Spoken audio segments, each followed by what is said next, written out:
the output of a given program. So ఒకసారి చూడండి మనకి ఇక్కడ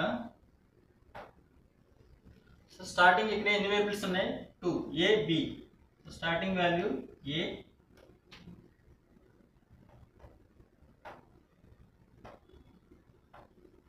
starting value a next value is b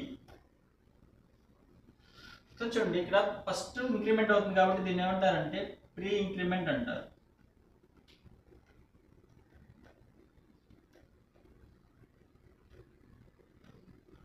pre increment. Next ఇది a plus plus దీన్ని ఏమంటారంటే పోస్ట్ ఇంక్రిమెంట్ అంటారు. Post increment. Post increment. Okay first మనకి ఏలో వాల్యూ ఎంత 10 a is equal to 10 కాబట్టి ఏలో వాల్యూ 10.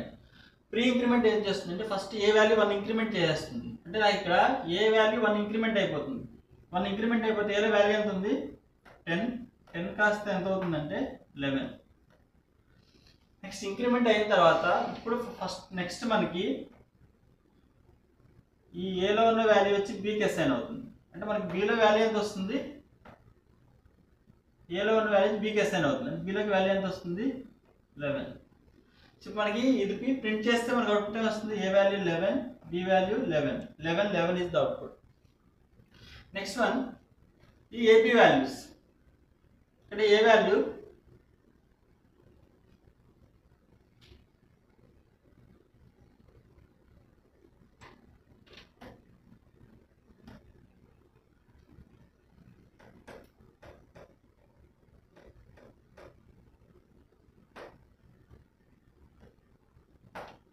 ఓకే నెక్స్ట్ స్టార్టింగ్ ఇక్కడ ఏ వాల్యూ ఎంత 10. సో ఏ వాల్యూ ఎంత 10. Next one is post increment. అంటే ఫస్ట్ మనకి ఏలో ఉన్న వాల్యూ బీకి అసైన్ అయిపోతుంది.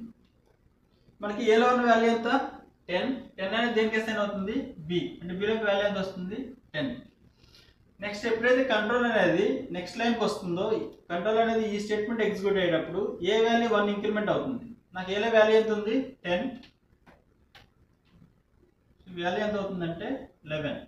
సో ఇప్పుడు మనకి ఈ కోడ్ రన్ చేస్తే ఏలో ఉన్న వాల్యూ అనేది ఇక్కడ రీప్లేస్ అవుతుంది బీలో ఉన్న వాల్యూ ఇక్కడ రీప్లేస్ అవుతుంది. అంటే ఏలో వాల్యూ ఎంత ఉంది 11 బీలో వాల్యూ ఎంత ఉంది 10. So this is pre increment. అంటే ఫస్ట్ 1 వాల్యూ ఇంక్రిమెంట్ అయిపోయి అసైన్ అవుతుంది.